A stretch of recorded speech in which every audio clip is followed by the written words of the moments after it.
Hier, j'ai posté 7 photos de ma montre et ça a fait beaucoup parler. En fait, ça, c'est mon score de sommeil. C'est calculé par un brassard que je porte toutes les nuits. Pour faire simple, dans cette vidéo, Hugo Clément nous explique comment avoir un score de sommeil parfait. Pour lui, ce qui a fonctionné, c'est le fait que sa fille dort mieux, de ne pas boire de l'alcool et faire du sport tous les jours. C'est évidemment de très bons conseils qui fonctionneront pour beaucoup de gens, bien qu'ils ne paient pas de mine. Mais si toi, tu veux aller un peu plus loin dans les recommandations pour améliorer ton sommeil, écoute bien cette stratégie qui s'appelle la stratégie 10-3-2-1-0. Sur ce compte, je parle énormément de sommeil parce qu'évidemment, c'est un impact gargantuesque sur ta perte de masse graisseuse et ta prise de muscle. Si aujourd'hui, tu as du mal à dormir et que tu ne progresses pas, c'est l'une des premières choses sur lesquelles tu devrais te concentrer pour enfin progresser. Mais venons-en au fait, comment fonctionne la méthode 10-3-2-1-0 ? 10 comme 10 heures avant d'aller dormir, plus de caféine, plus de café. Donc oui, 10 heures avant d'aller dormir, ça veut dire que vers midi, 13 heures, il faudrait déjà que tu arrêtes de boire du café.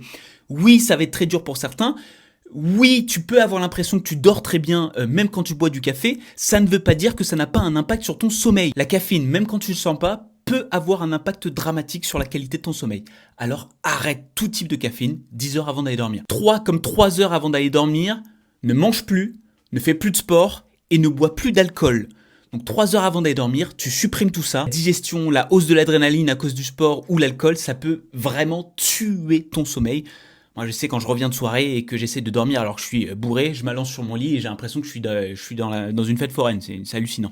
Donc, évite ces 3 choses-là 3 heures avant d'aller dormir. 2 heures avant d'aller dormir, arrête de travailler. Le travail, ça reste dans la tête pendant des heures et des heures. Tu vas être là dans ton lit et tu vas te dire « Oh, est-ce que j'ai envoyé cet email ? Oh, est-ce que j'ai fait le rapport ? Blablabla. » Non, on est dans le lit pour dormir. Le travail, ça reste au bureau. Donc 2 heures avant d'aller dormir, s'il te plaît, ne travaille plus. 1 heure avant d'aller dormir, arrête les écrans. Tu vois cette lumière bleue là ? C'est ce qui tue littéralement ton sommeil, parce que ça rentre dans ta rétine, dans tes yeux, et ça vient dérégler ta mélatonine. La mélatonine, c'est l'hormone du sommeil, et cette lumière bleue que t'envoient les écrans, c'est ce qui vient détruire cette hormone et qui t'empêche de t'endormir. Et donc toujours 1 heure avant d'aller dormir, je te conseille 2 choses. Première chose, c'est 250 mg de magnésium bisglycénate. Et deuxième chose avant d'aller dormir, 1 à 2 mg de mélatonine. C'est un des rares compléments alimentaires avec le magnésium à avoir prouvé une grosse efficacité pour améliorer ton sommeil. Et enfin, 0 comme 0 réveil retardé. Ce que ça veut dire, c'est qu'il faut absolument arrêter de mettre un réveil à 9h, 9h05,